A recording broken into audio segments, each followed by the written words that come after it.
ako. Ano po bang madaling sabihin? Yung I love you or I trust you? Walang diabo. Meron po ba ditong meron po ba tayo ditong or ilan sa atin po ba ang merong minamahal pero hindi naman natin pinagkakatiwalaan? As Christian po, the essentials aren't just to love God, love people, and live on mission. It's just to trust Jesus. Can we trust our finances po to the Lord? Amen.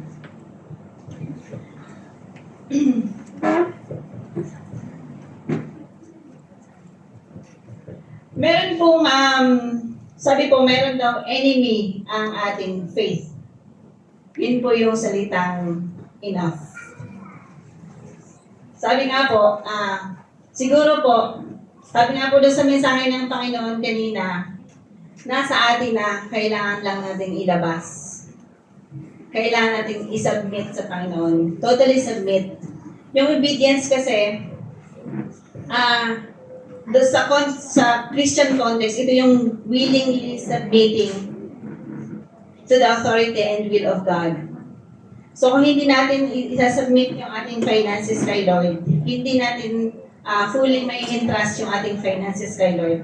Kaya siguro hindi tayo, some of us, hindi natin totally may entrust kay Lord kasi ang thinking natin, saan na ako magbibigay if I have enough? Or saan, hindi ako makapagbigay kasi I don't have enough. Amen? We give not because we are generous. It's an act of obedience. Nagbibigay tayo kasi it is our expression of gratitude na ang lahat ng mabubuting meron tayo, that is belong to our Lord.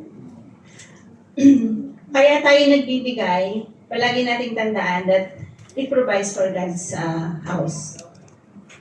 It tells God that we trust Him. It reminds us that we are not our source by our own.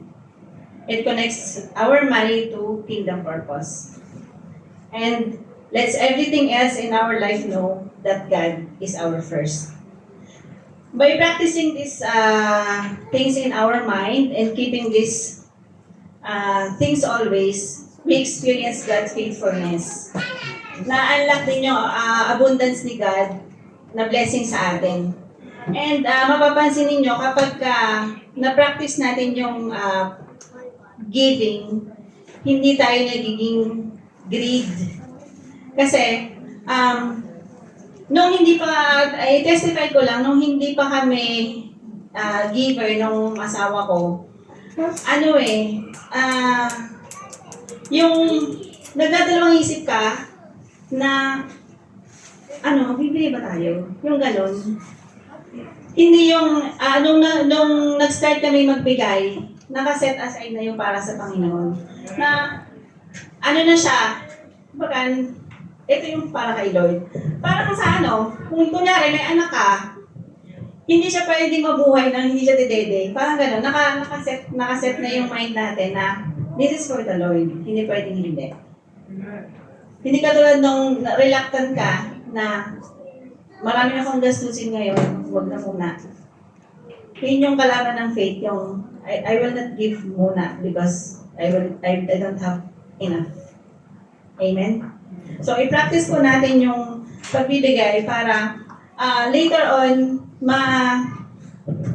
malalaman natin or manonotice natin sa ating sarili na, okay, hindi ko na nahuhold yung pera na para sa ganitong bagay ito, saan na lang. Kasi, let's, ibigay muna natin yung, let's give what's due to the Lord. Amen? Samahan niyo po ako sa panalangin. Hallelujah, Lord. Hallelujah, Jesus. We praise you. We glorify your name. Thank you, Father God, sa inyong kabutihan, Lord. Thank you for your grace. Thank you for your goodness. Thank you, Lord, for your provision. Thank you, Lord, dahil patuloy po kayong nagbibigay sa amin, Father God. Lord, dalangin po namin, Panginoon, na ang mga puso, Lord, na nagbigay po nitong mga salaping dito, Lord, ay patuloy niyo pong pagpalain, Panginoon. Lord, ang salapi pong aming nalikong Panginoon, nawa po, Panginoon, ay maraming kaluluwang maabot po nito, Panginoon. At ang salaping dito, Lord, ay magamit po, Lord, sa inyong gawain, Panginoon. And Lord, ang taong humahawak po ng perang ito, Lord, ay bigyan niyo po ng guidance, Panginoon, na ito po ay magamit sa mabuti, Panginoon. Lord, multiply mo nga po ito, Panginoon, upang magamit po ito sa inyong kingdom, Panginoon. Lord, maraming salamat po, Panginoon, sa inyong kabutihan at sa inyong provision, Lord. Lord, salamat po. Ito pong aming salapilangin. In the mighty name of Jesus, Amen.